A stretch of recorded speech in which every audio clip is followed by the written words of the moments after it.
Hello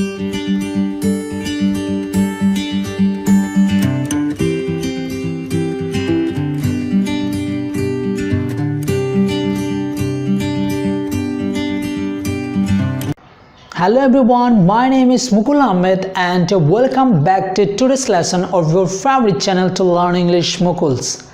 আজকে আমরা শিখতে যাচ্ছি দো এর চারটি ভিন্ন ভিন্ন ব্যবহার যা শিখে আমরা ইংরেজিতে অনর্গল কথা বলতে পারবো বা ইংরেজি শিখতে পারবো। আজকের এই লেসনটি আপনাকে দো এবং দো এর ব্যবহার সম্পর্কে একটি পরিপূর্ণ ধারণা দিবে। শুধুমাত্র তাই নয়, আজকের এই লেসনটি যে শুধুমাত্র স্পোকেন ইংলিশেই কাজে দিবে এমনটা কিন্তু নয়, and it will develop your writing skill as well. এই লেসনটি আপনার রাইটিং স্কিলকেও কিন্তু ডেভেলপ করবে। So what we are waiting for, let's get started. Okay, আমরা আজকে শিখব 4 স্মার্ট ওয়েজ টু ইউজ দো।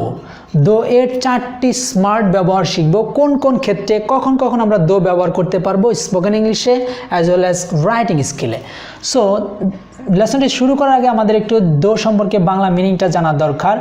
দো মানে যদিও, আরেকটা মিনিং রয়েছে সেটা হচ্ছে কিন্তু অর্থেও আমরা ব্যবহার করে থাকি, ঠিক আছে? সো কিন্তু, এনিওয়েজ, দো মানে আমরা শিখে ফেললাম যে যদিও এবং কিন্তু অর্থে আমরা ব্যবহার করে থাকি। ওকে, এবার আমরা দেখব কোন কোন পয়েন্টে কখন কখন আমরা এই দোটা ব্যবহার করতে পারি। Okay, number 1, at the beginning of sentence. আমরা এই দোটি ব্যবহার করতে পারি একটি সেন্টেন্সের শুরুতেই ব্যবহার করতে পারি। সো আমরা কিছু এক্সাম্পল দেখি। দো হি ট্রাইড হার্ড, যদিও সে অনেক চেষ্টা করেছিল, নাথিং চেঞ্জড, কিন্তু কোনো পরিবর্তনই হয়নি। তার মানে আমরা শিখলাম যে সেন্টেন্সের শুরুতে কিন্তু আমরা দো ব্যবহার করতে পারি। সো আরেকবার আমরা এই উদাহরণ দুটি দেখি। দো হি ট্রাইড হার্ড, যদিও সে অনেক চেষ্টা করেছিল, নাথিং চেঞ্জড, কিন্তু কোনো পরিবর্তন হয়নি। Let's see another example. দো টম অ্যান্ড ম্যারি আর টুয়াইন্স, যদিও টম এবং ম্যারি হলো যুগল, অথবা আমরা বলতে পারি যে যমজ। They don't look very similar, কিন্তু তাদের দেখতে কিন্তু সিমিলার নয়, তাদের দেখতে সিমিলার দেখাচ্ছিল না। তারা যদিও যুগল কিন্তু তারা দেখতে সিমিলার ছিল না। সো এই যে বিপরীতমূলক কথা অর্থ প্রকাশ করতে কিন্তু আমরা দো ব্যবহার করে থাকি। মোট কথা হচ্ছে, যখন দুটি বিপরীতমূলক সিচুয়েশন হবে, দুটি বিপরীতমূলক অবস্থা বোঝাবে, তখনই মাত্র আমরা দো ব্যবহার করতে পারি বা দো ব্যবহার করে থাকি।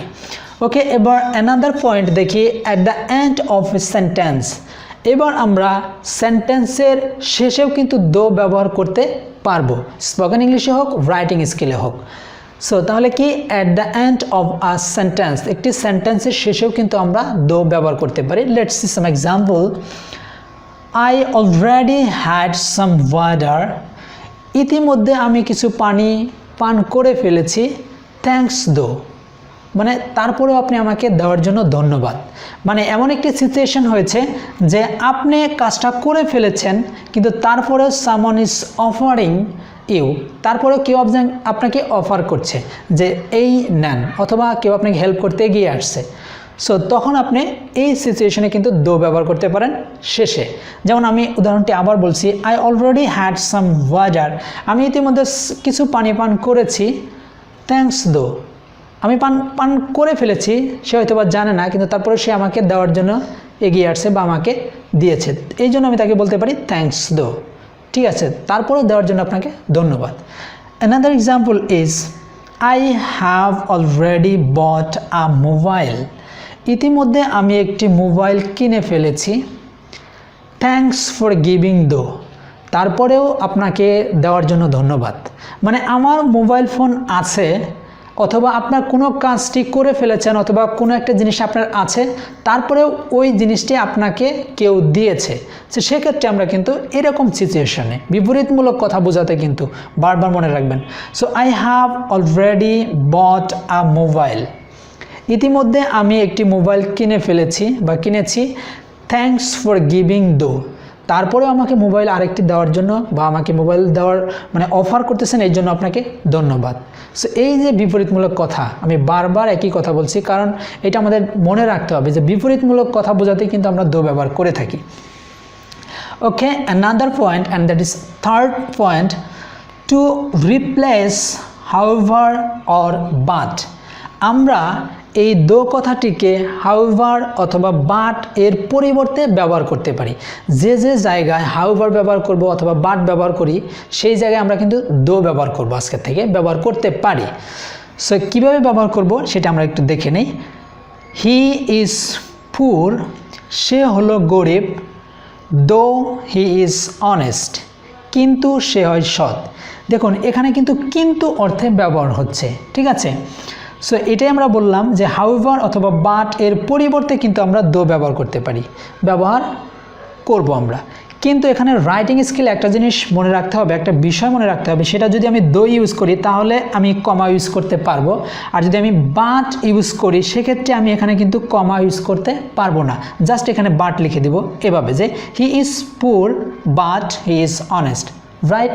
আর যদি আমি দো ইউজ করি, মানে যদি আমি স্পোকেন ইংলিশে বলি তাহলে তো কোনো সমস্যাই নেই, কিন্তু রাইটিং স্কিলে দো ব্যবহার করলে কমা ইউজ করতে হবে, রাইট।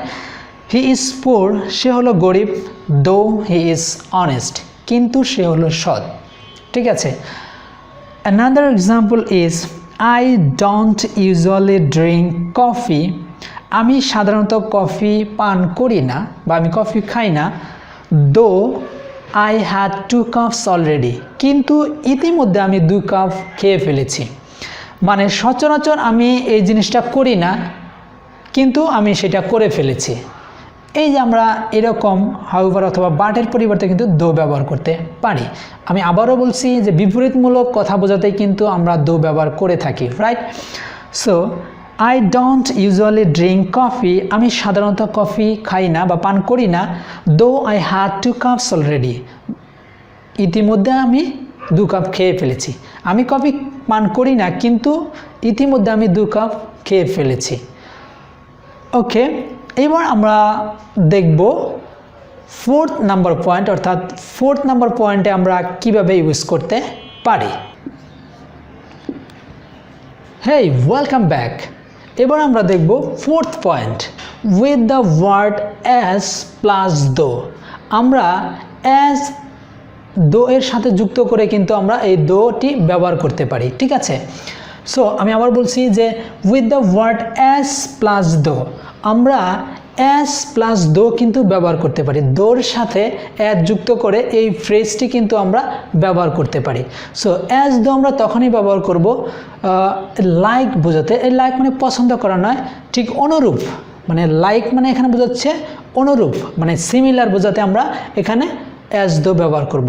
এমন একটি সিচুয়েশন যেটাকে ডিসঅ্যাপটিভ থিং, অর্থাৎ আপনি বিভ্রান্তিমূলক পজিশনে আছেন, বিভ্রান্তিমূলক অবস্থানে আছেন, এরকম বোঝাতে। মানে আপনি একটা কিছু দেখছেন, আপনি বিভ্রান্তিমূলক অবস্থানে, মানে আপনি সিদ্ধান্ত নিতে পারছেন না যে এটা কী হতে পারে বা হবে, এরকম বিভ্রান্তিমূলক বোঝাতে সেক্ষেত্রে আমরা কিন্তু অ্যাজ দো বা আমরা লাইকও ব্যবহার করতে পারি। সেটা আবার কেমন, এরকম আমরা কথা বলি না যে ওই স্যারটি যেমন রাগে তেমন আবার বোঝায় ভালো। এই যে এই ধরনের কথা বোঝাতে কিন্তু আমরা এরকম অ্যাজ দো ব্যবহার করতে পারি বা ব্যবহার করে থাকি। Now to understand this better, we're gonna look a couple of example. I have an example. I acted as though I was upset. আমি যেমন আপসেট ছিলাম তেমনি অভিনয় করেছিলাম। মানে আমি আপসেট ছিলাম কিন্তু অভিনয়টিও করেছিলাম। আমি একটি বিভ্রান্তিমূলক অবস্থানে ছিলাম যে আমি যেহেতু আমি হয়তো বা অভিনয়টি করতে পারবো না, কিন্তু করতে পেরেছি, এরকম পজিশন বোঝাতে I acted as though I was upset. আমি যেমন আপসেট ছিলাম তেমন অভিনয়টিও করেছিলাম। সো এখানে একটি মজার বিষয়, অ্যাজ দো এর পরিবর্তে কিন্তু আমরা লাইকও ব্যবহার করতে পারি। যেমন I acted like I was upset, আমি যেমন আপসেট ছিলাম তেমন অভিনয়টিও করেছিলাম। ওকে, another example is he acted as though he was angry. সে যেমন রাগে ছিল তেমনি অভিনয়টিও করেছিল, ঠিক আছে। সো প্রথম এক্সাম্পলের মতোই, he acted as though he was angry. সে যেমন রাগে ছিল তেমন অভিনয়টিও করেছিল। That's it for today, and I hope this lesson was pretty interesting, and if you have any questions you can ask me in the comment section below. Now the time is go away. Take care. Goodbye. Assalamu alaikum. Mukul Ahmed.